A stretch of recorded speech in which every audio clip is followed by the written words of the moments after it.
দয়াময় দিয়ে দুনয়ন কেন অন্ধ রেখেছ আমারে।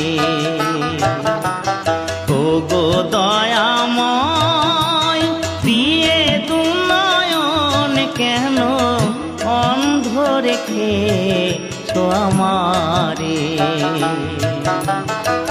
তুমি যে বিশ্বময় বিরাজ করো দয়াময়, তবু আমি এমন অভাগা